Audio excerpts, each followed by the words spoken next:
చూసుకుంటే నేను కూడా తిరుగుతా ఉన్నా, మీరు చూస్తా ఉన్నారు. నిన్న సరిగ్గా ఈ సమయానికి నేను మహబూబాబాద్ లో ఉన్నా, మొన్న ఇంకెక్కడో ఉన్నా, తిరుగుతా ఉన్నా రాష్ట్రం అంతటా కూడా.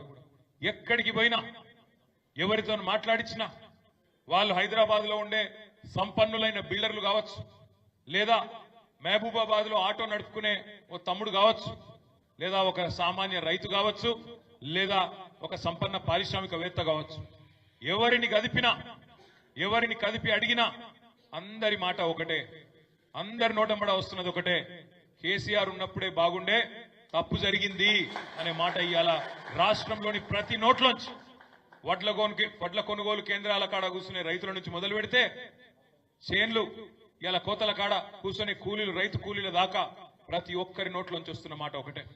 ఇవాళ మన సిరిసిల్ల పట్టణంలో జరుగుతున్న నేతన్నల ఆత్మహత్యల సాక్షిగా, రాష్ట్రంలో గురుకులాల్లో సంభవిస్తున్న పిల్లల మరణాల సాక్షిగా 38 మంది ఇప్పటికి చచ్చిపోయినారు గురుకుల పాఠశాలలో కాంగ్రెస్ ప్రభుత్వం వచ్చినాక.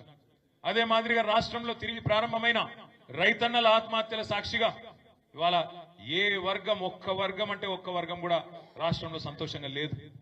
6 గ్యారంటీలు అన్నారు, 100 రోజుల్లో అమలు చేస్తామన్నారు. కానీ ఈ రోజు వరకు సంవత్సరం తర్వాత వెనుకకి తిరిగి చూసుకుంటే అర గ్యారంటీ మాత్రమే అమలైంది.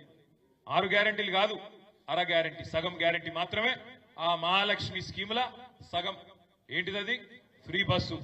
ఇక ఫ్రీ బస్సు అందం చెప్పరాదు, నేను చెప్తే మళ్ళా నా మీద కూడా కేసు పెడతాడు. ఇక ముఖ్యమంత్రి నన్ను ఎట్లా పట్టుకోవన్నా, ఎట్లా పెట్టాలని నన్ను చూస్తున్నాడు. పెట్టుకుంటాడు, పర్వాలేదు. మీలాంటి తమ్ముళ్ళు, మీలాంటి అక్కలు, చెల్లెలు, అన్నలు ఉన్నంత కాలం నేను ఎవరికి భయపడ. వాళ్ళను ఒక్కొక్కటి వాళ్ళు చేస్తున్న తప్పులు, వాళ్ళు చేస్తున్న అరాచకాలు, వాళ్ళు చేస్తున్న అవినీతి కార్యక్రమాలు తప్పకుండా బయట పెడుతూనే ఉంటాం.